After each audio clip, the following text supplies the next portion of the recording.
Misericordia salvaje de Mirabai Star. Editorial Kairos. La justicia reparadora.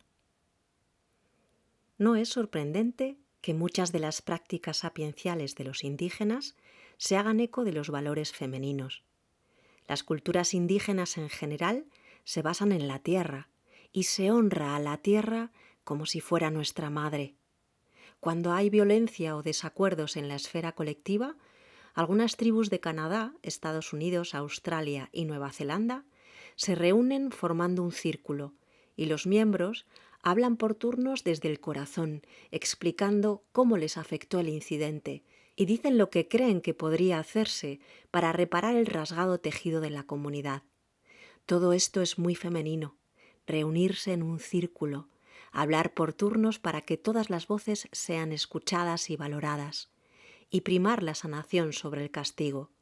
Se trata de reconstruir las relaciones. Los beneficios palpables de estos círculos de justicia reparadora de las comunidades indígenas han originado que algunos grupos que no forman parte de esta tradición hayan adoptado estas enseñanzas sapienciales locales. En las aulas y en los tribunales, los métodos para restaurar la justicia se aplican a una amplia gama de faltas, desde pequeños hurtos hasta violaciones, desde ocupar las plazas de aparcamiento destinadas a los discapacitados para no llegar tarde al entrenamiento de fútbol o por cualquier otra razón, hasta los accidentes mortales provocados por conductores que van ebrios al volante. Así es como funciona. Cuando se comete un delito, todos los afectados se reúnen formando un círculo. Cada uno de ellos tiene entonces la oportunidad de hablar directamente con la persona responsable del delito y expresar el dolor que le provocaron sus acciones. La persona que cometió el delito también tiene la oportunidad de hablar. Puede disculparse, expresar su propio dolor y lamentar lo que hizo, y quizá incluso puede proponer un plan concreto para reparar la fractura que le ha hecho a la comunidad. A diferencia del modelo punitivo que siguen la mayoría de los tribunales occidentales, la justicia reparadora repara los daños. Habla a la persona en su totalidad, apela a su alma y la sana. La filosofía subyacente al proceso es que cuando alguien transgrede los derechos de un individuo, está dañando el tejido de todo el círculo. Una de las experiencias más fuertes que he vivido jamás, y eso que he tenido una vida plagada de experiencias fuertes, fue la de participar en un círculo de justicia reparadora. Estuve allí en calidad de consejera para el duelo de una mujer cuya hija de 16 años había fallecido atropellada por su novio tras una pelea. La pareja se encontraba en el aparcamiento del motel al que habían ido a divertirse. Cuando el joven entró en la sala donde se celebraba la sesión, con las manos exposadas y grilletes en los pies, no estableció contacto visual con nadie de los de allí presentes, incluidos sus propios padres, e incluso tras haberse sentado, no levantó la mirada. Todas y cada una de las personas explicaron cómo habían vivido el suceso mientras él seguía impertérrito.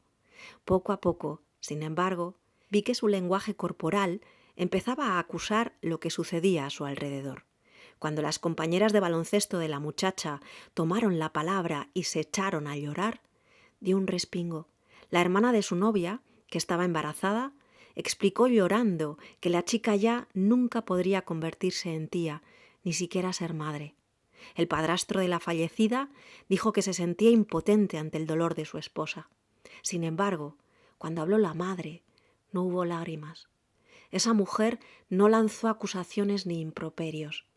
Compartió con todos, en voz baja, lo que sentía en su día a día, las noches que pasaba sin poder dormir, los sueños que la torturaban. Y todo eso para despertarse y recordar una y otra vez que su hermosa y enérgica hija se había ido.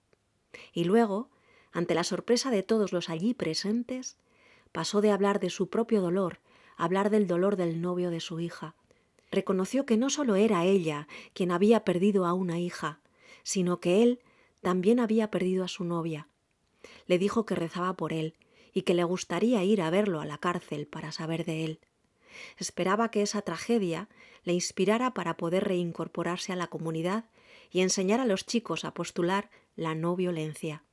Y mientras esa madre tan poderosa nos abría su corazón, vi que al joven se le llenaban los ojos de lágrimas. No tardó en echarse a llorar. Y todos le imitamos. La familia de la chica, la familia del chico, el fiscal y el ayudante del fiscal, incluso yo. Cuando me tocó el turno de hablar, animé al joven a que utilizara su condena como una oportunidad para llevar una vida monástica, para rezar y meditar, leer libros espirituales y comunicarse con sus compañeros de prisión con el mayor respeto y la mayor amabilidad posibles. Me ofrecí a enviarle libros que sentía que le ayudarían en esa especie de búsqueda de una visión que debería hacer desde el desierto de su encarcelamiento. La noche oscura del alma, de Juan de la Cruz. Finding Freedom, de Jarvis J. Masters. O Cuando todo se derrumba, palabras sabias para momentos difíciles, de Pema Chodron. Cuando todos tuvieron la oportunidad de expresar cómo les había afectado ese suceso, un manto de agotamiento colectivo con bordados de tranquilidad se posó sobre el grupo y nos dejó momentáneamente sin voz. El moderador del grupo, con gran habilidad por su parte, nos dejó seguir en ese mutismo asustado durante unos minutos más antes de cerrar el círculo. Y entonces la madre de la chica preguntó si podía abrazar al novio. Los guardias accedieron. Como si estuviéramos en presencia de Nuestra Señora, le abrimos paso a esa madre para que se dirigiera hacia donde la persona responsable de la muerte de su hija se encontraba sentada y que ahora tenía todo el aspecto de un niño pequeño. La madre lo tomó en sus brazos y empezó a susurrarle unas palabras al oído sin dejar de acariciarle la cabeza rapada. Los hombros del muchacho temblaban tanto que daban sacudidas. Los dos siguieron abrazados estrechamente, inmóviles, durante un buen rato, y luego se volvieron a llevar al muchacho a la cárcel. A finales de esa misma semana se dictó el veredicto, que tuvo en cuenta los frutos transformadores de nuestro proceso de justicia reparadora. El tejido de la comunidad se había recompuesto con sumo cuidado y de manera colectiva. Ninguno de nosotros volvería a ser el mismo. La reconciliación, personal y comunitaria. A pesar de que podemos entender que albergar resentimientos es como ingerir un cianuro espiritual, no es fácil apartarse del hilo narrativo de nuestras propias heridas, ni debemos hacerlo.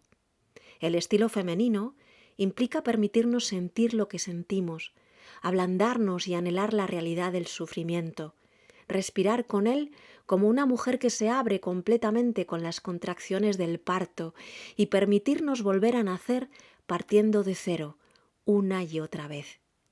Cada vez que ponemos en evidencia lo que es verdad, nuestros corazones se expanden y alargan, y nuestra capacidad de perdonar y ser perdonado aumenta. Lo que es cierto a menudo se desvela con matices. Todos somos culpables de dar un sesgo inconsciente a las cosas, y a todos nos llega el turno de transmutar el veneno del victimismo en una medicina de reconciliación. He vivido una vida bastante privilegiada, pero estoy decidida a quedarme junto a los marginados. Yo misma he sentido un poco en carne propia el fanatismo.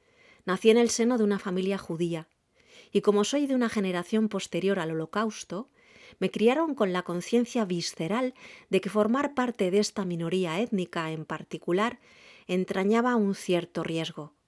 Lo importante no era que creyeras en Dios. Solía decir mi madre que, para tu información, no era creyente, porque igualmente te ibas directa al horno, los hornos, las cámaras de gas. Ese fue el símbolo de la locura de un mundo en que la gente moría sencillamente por ser judía, o negra, mestiza o gay. Fui una niña hippie, que nació en la contracultura que defendía el retorno a la tierra, y como tal, ya de pequeña notaba las miradas acusatorias de la gente del lugar cuando veían a mi familia, que siempre iba descalza, ir a lavar la ropa sucia a la lavandería. Me ponía colorada de vergüenza al ver la consternación pintada en los rostros de los médicos jubilados y sus esposas, vecinos del lujoso edificio de apartamentos de Miami Beach, donde vivían nuestros abuelos, las veces que íbamos a visitarlos. No parecíamos normales. No éramos ricos ni, por supuesto, predecibles. No encajábamos. Sin embargo, de adulta llegué a darme cuenta de que mi piel caucasiana es un legado que me otorga como una especie de pase que mucha gente de color nunca llegará a tener, al menos en el mundo occidental, que en su mayoría es blanco. Pensé que tenía que hacer algo para remediar esta situación y adopté a 2 niñas mestizas. También tengo una hijastra casada con un mexicano de raíces aztecas y unas nietas bilingües. Yo misma hablo español con fluidez y conecto tanto con la cultura latina que siento como si me hubiera moldeado el alma. Cuando veo un informe policial en el periódico local, a menudo me sorprendo elevando una plegaria al cielo para lograr que los presuntos culpables de los crímenes descritos sean anglosajones en lugar de hispanos o indígenas, porque, de lo contrario, las opiniones sesgadas de mis vecinos sobre el racismo cobrarán más fuerza. Pero luego me disculpo rápidamente con Dios por haber pensado mal de los demás. De todos modos, cuando miro alrededor, veo el color de mi piel reflejado en películas, en libros y anuncios, en los cargos públicos y en la universidad, en las clases de yoga y en los grupos de meditación. Las actividades que me divierten las imparten los blancos y son para blancos. Los círculos de activismo social y medioambiental en que me muevo o participo consisten sobre todo en personas blancas que dan su testimonio a otras personas blancas. El blanco se da por defecto y lo mulato o negro es lo otro. Por mucho que alargue el cuello para ver mi propia sombra, ésta siempre irá detrás de mí, convenientemente alejada de mi vista. Por muy predispuesta que esté a prestar atención a los impulsos racistas más secretos, noto que están en el aire mismo que respiro. Acepto inconscientemente que ser blanco es la norma, el rasero por el que todas las personas son juzgadas, y ese constructo es falso. Una falsificación, como lo llama mi buena amiga, la reverenda Kyodo Williams, sacerdotisa afroamericana y activista famosa que ha acuñado el término Dharma radical. La supremacía blanca es una ilusión colectiva que solo existe para asegurarnos que tenemos y conservamos el poder y los privilegios. Y además nos arrebata nuestro derecho por nacimiento de pertenencia, que es la quinta esencia de la sabiduría femenina. Mi buena amiga, la reverenda Ángel, me ha ayudado en la tarea de reconocer, deshacer y desmantelar el privilegio de ser blanca, no porque por el hecho de ser blanca vaya a ser una mala persona, sino porque la supremacía blanca, aun sin proponérmelo yo, me hace menos humana. Y lo que mi buena amiga, la reverenda, quiere para todos es que nuestra humanidad se desarrolle plenamente. Protestar diciendo que soy la persona menos racista del planeta, o disculparme hasta quedarme sin voz porque, sin querer, he perpetuado el racismo institucionalizado, no contribuye a mi despertar y no le hace ningún bien a la gente de color. De hecho, el altruismo es una maniobra de distracción que puede alejarnos de lo que más importa, que conectemos entre los seres humanos. Cuando los blancos con buenas intenciones, que defienden una política progresista y se definen como espirituales, como me sucede a mí, corremos a arreglar el problema del racismo y, por lo tanto, a intentar que se haga justicia con esa pobre y desafortunada gente de color, a menudo estamos cosificando de una manera tan inconsciente nuestro privilegio que alienamos todavía más a las personas a las que esperamos salvar. Este tema es muy sutil y traicionero, y abrir los ojos a la cuestión es desafiar nuestros condicionamientos culturales.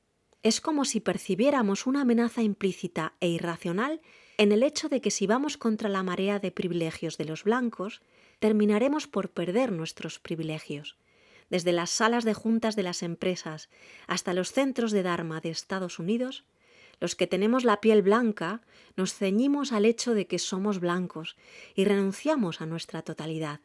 Sin embargo, Si comprendemos que estamos a la defensiva y nos mantenemos presentes, veremos con claridad las cadenas que nos atan a eso que la estudiosa del antirracismo Peggy McIntosh llama el paquete invisible de ventajas que tenemos sin haber hecho nada para ganarlas y que arrastramos con nosotros y podremos contarlas. Cuando nos comprometamos a seguir este proceso en un espacio seguro, por muy doloroso que al principio pueda ser el despertar, podremos, tal como me asegura mi buena amiga la reverenda Ángel, irrumpir en la libertad. Gracias a mujeres sabias como mi buena amiga la reverenda Ángel, que nos propinan con todo el cariño del mundo una buena patada en el culo para que reaccionemos, mi viaje hacia la liberación ha empezado.